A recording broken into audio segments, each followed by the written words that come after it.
مردے کے لیے جو سب سے خطرناک اور سب سے اچھی کوئی جگہ ہے تو وہ قبر ہے۔ آقا علیہ الصلوۃ والتسلیم نے فرمایا کہ قبر جنت کے باغوں میں سے یا تو ایک باغ ہے یا جہنم کے گڑھوں میں سے ایک گڑھا ہے۔ جب بندے کو کسی مردے کو قبر کے اندر رکھ دیا جاتا ہے اور وہ بندہ وہ جو فرشتے 3 سوال کرتے ہیں ان سوالوں کے جواب میں وہ بندہ کھرا اترتا ہے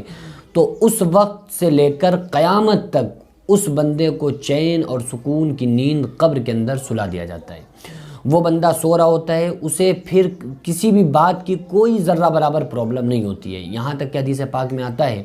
کہ جب کوئی نیک بندہ فرشتوں کے سوال کے جواب میں کھرا اترتا ہے تو اعلان ہوتا ہے کہ اس نے سچ کہا، اس کے لیے جنت کا کپڑا بچھونا بچھا دو، اس کے لیے جنت کی کھڑکی کھول دو، اس کو جنت کا کپڑا اڑا دو، اور وہ قیامت تک عیش اور سکون کے ساتھ سوتا ہے۔ حدیث قرآن مقدس میں اللہ تبارک و تعالیٰ نے فرمایا کہ جب قیامت قائم ہوگی تو جب سارے مردے قبر سے اٹھیں گے تو جو نیک بندے ہوں گے وہ یہ کہیں گے کہ من مرقدنا ھذا ما وعد الرحمن وصدق المرسلون۔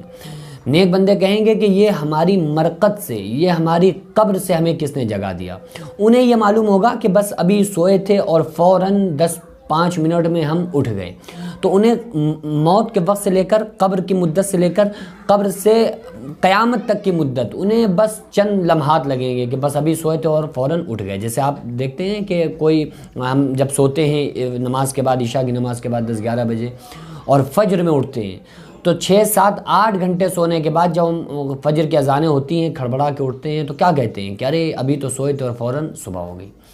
لیکن اگر کوئی شخص جاگ رہا ہے، کوئی بیمار ہے، کسی کے سر میں درد ہے، کسی کے کوئی پرابلم ہے، کسی کو بخار ہے، کسی کی پسلی میں درد ہے، اب اس سے آپ پوچھیں کہ رات کتنی بڑی ہے تو وہ بتائے گا کہ رات کتنی بڑی تھی۔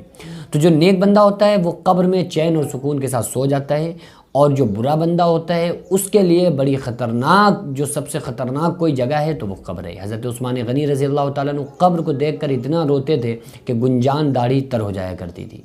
تو لوگوں نے کہا آپ قبر کو دیکھ کر اتنا کیوں روتے ہیں، جبکہ میدان محشر کا تذکرہ سن کے اتنا نہیں روتے ہیں، پلسرات کے تذکرے سے اتنا نہیں روتے ہیں۔ تو حضرت عثمان غنی فرماتے ہیں کہ لوگوں قبر